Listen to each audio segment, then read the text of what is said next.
السلام علیکم، میں ہوں طیب حنیف۔ دوستو، اچانک مولانا فضل الرحمان کو آج کیا ہو گیا؟ وہ جو کل شام تک یہ کہہ رہے تھے کہ میں الیکشن کا بائیکاٹ کرنے جا رہا ہوں، آج انہوں نے براہ راست شہباز شریف کو یہ کہہ دیا ہے کہ میں تمہیں وزیر اعظم نہیں بننے دوں گا۔ اور مولانا فضل الرحمان کا جو آج کا وہ جسے کہتے ہیں ایک الگ مولانا فضل الرحمان ہمیں نظر آئے، اور انہوں نے پاکستان تحریک انصاف کے نامینیٹڈ جو وزیر اعظم ہیں عمر ایوب، ان کو جا کر گلے لگا لیا اور یہ کہا کہ یہ میرا وزیر اعظم ہے، یہ پاکستان کا وزیر اعظم ہے۔ اور یہ اتنی بڑی ڈیولپمنٹ ہے کہ بھئی جو رات کو یہاں پر بیٹھے ہوئے مولانا فضل الرحمان سے یہ بھیک مانگ رہے تھے کہ آپ سپیکر کے لیے، آپ وزیر اعظم کے لیے، آپ ڈپٹی سپیکر کے لیے ہمیں ووٹ کر دیں، انہوں نے جب مولانا فضل الرحمان کا یہ انداز دیکھا، یہ ان کا سٹائل دیکھا، یہ غصہ ان کا دیکھا، تو اس کے بعد یقیناً اب یہ سوالات اٹھنے شروع ہو گئے ہیں کہ دیگر جو 5 جماعتیں تھیں جنہوں نے پاکستان تحریک انصاف کے لیے اپنے جو کینڈیڈیٹس ہیں ان کو چھوڑ کر پی ٹی آئی کو ووٹ دینے کا فیصلہ کیا تھا، تو کیا یہ کوئی فیصلہ کن ایسا ووٹ ہو سکتے ہیں جو پاکستان تحریک انصاف کی حکومت بنانے کے لیے کارگر ثابت ہوں؟ اس کے لیے اس کے اوپر ہم بات کریں گے اس ویڈیو میں، لیکن اس سے بھی ایک بڑی امپورٹنٹ بات یہ ہے کہ جن لوگوں کے پاس مینڈیٹ نہیں تھا اور وہ حکومت بنانے کے لیے چل نکلے، ان کے لیے یہ اتنا آسان کام نہیں ہے۔ شیر افضل مروت نے جو ایک زبردست سٹیٹمنٹ دی ہے، جس کے بعد پورا جو اسمبلی کا سیشن تھا وہاں پر سناٹا چھا گیا کہ بھئی یہ کون سا شخص ہے جو آج اس لہجے میں بات کر رہا ہے، اور اس کی تقریر کا ایک ایک جو لفظ تھا وہ بڑا امپورٹنٹ تھا۔ اس کے اوپر بات کرتے ہیں۔ آپ ہمارے چینل کو سبسکرائب کر لیں، بیل آئیکن کو پریس کر لیں۔ جو لوگ ہمیں فیس بک کے اوپر دیکھتے ہیں ویڈیو کو لائک اور شیئر ضرور کریں۔ اور سب سے پہلے وہی سوال جو میں آپ سے اکثر کرتا ہوں کہ جو لوگ آج اسمبلی میں بیٹھے ہیں ان میں سے کتنے ایسے لوگ ہیں جن کو آپ نے ووٹ کیا ہے، اور کون ایسا اسمبلی میں پہنچ گیا ہے جس کو آپ نے ووٹ نہیں کیا؟ مطلب وہ فارم 45 کا نہیں بلکہ فارم 47 کا ایم این اے ہے۔ آپ اس کے بارے میں لکھیے گا۔ اب میں آپ کو بتاتا ہوں کہ اصل میں ایک بڑی ڈیولپمنٹ ہوئی تھی رات کو۔ سبھی پارٹیوں کے جو سربراہ تھے، جو انہوں نے کمیٹیاں تشکیل دی تھیں، انہوں نے مولانا فضل الرحمان کے پاس جا کر یہ بھیک مانگنے کی کوشش کی کہ آپ ہمیں ووٹ کر دیں، لیکن مولانا فضل الرحمان کا اگلے دن اسمبلی میں ایک الگ روپ ہمیں نظر آیا۔ اور پی ٹی آئی کے جو لوگ ہیں اسے کہتے ہیں کہ وہ کانفیڈنس، وہ فیصلے جو بند کمروں میں ہوتے ہیں ان کو آپ نافذ نہیں کر سکتے، اور اصل میں جو آکسیجن، جو ووٹ، جو کانفیڈنس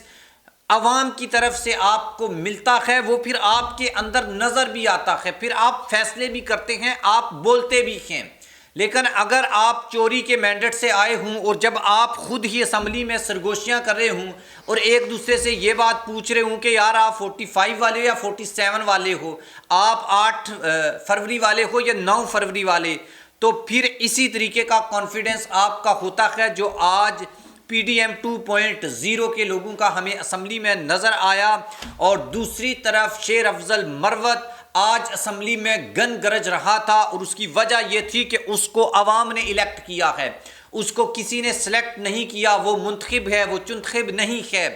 اس کو چنا نہیں کیا، وہ پک اینڈ چوز کے وہ جو فارمولا ہے اس کے مطابق اسمبلی میں نہیں آیا ہے۔ شیر افضل مروت نے بولا ہے کہ یہ جو لوگ فارم 47 کے مطابق جیت کر اسمبلی میں آئے ہیں اپنا مینڈیٹ کسی کو چوری نہیں کرنے دیں گے، اور یہ اسمبلی چلنے نہیں دیں گے، بننے نہیں دیں گے، بن گئی تو چلنے نہیں دیں گے، اور یہاں آ کر ان سب لوگوں کو یہ حساب دینا پڑے گا کہ ان کا ووٹ بینک جو ہے، ان کے جو ووٹ ملے ہیں وہ اصلی ہیں، اور ہر ممکن طریقے سے ہم یہ کوشش کریں گے کہ ان کو اسمبلی سے باہر نکالیں اور عمران خان کو اسمبلی میں لے کر آئیں۔ اب بات کرتے ہیں مولانا فضل الرحمان کی۔ ایک تو مولانا فضل الرحمان کی جو پاکستان تحریک انصاف سے متعلق یعنی ان کے جو پہلے رائے ہوتی تھی اس میں ایک بڑی تبدیلی آئی ہے، اور مولانا بھی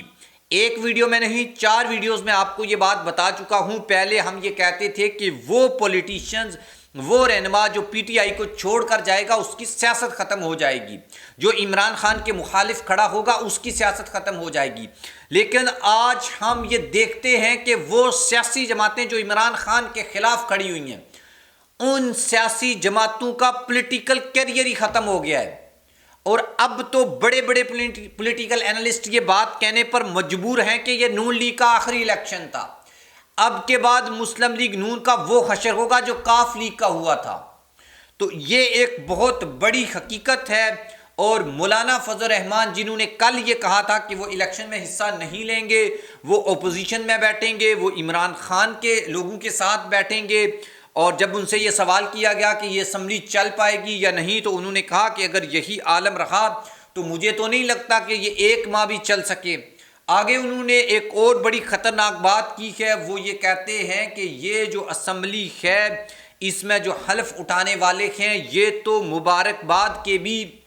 مستحق نہیں ہیں، ان کو کس نے پک اینڈ چوز کیا ہے، مینڈیٹ کس کا ہے عوام جانتی ہے، بچہ بچہ جانتا ہے، ووٹ کس کو کیا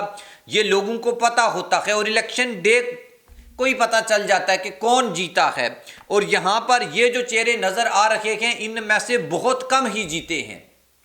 تو یہ اصل میں اس اسمبلی کی کریڈیبلٹی ہے جس کے اوپر وہ لوگ سوالات اٹھا رہے ہیں جو آج سے کچھ ماہ پہلے اسی حکومت کے یا جو آج کے نومینیٹڈ پرائم منسٹر ہیں شہباز شریف ان کے اتحادی تھے،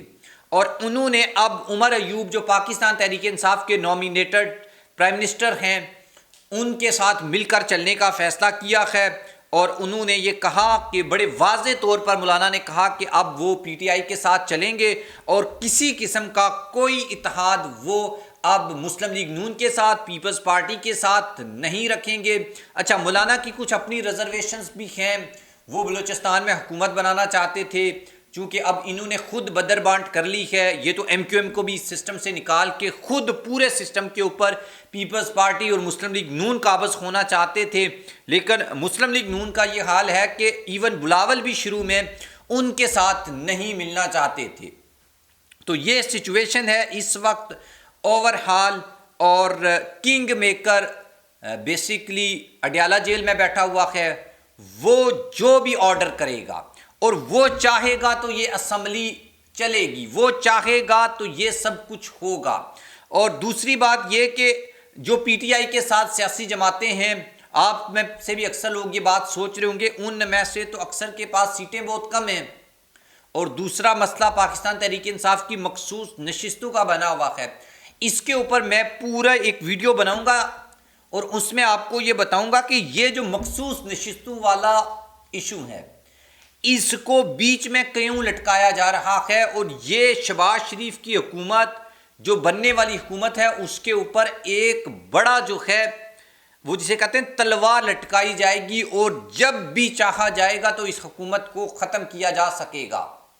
یہ کچھ لوگ سمجھ رہے ہیں کہ یہ ایک بڑی جیت مل رہی ہے، ایک بڑی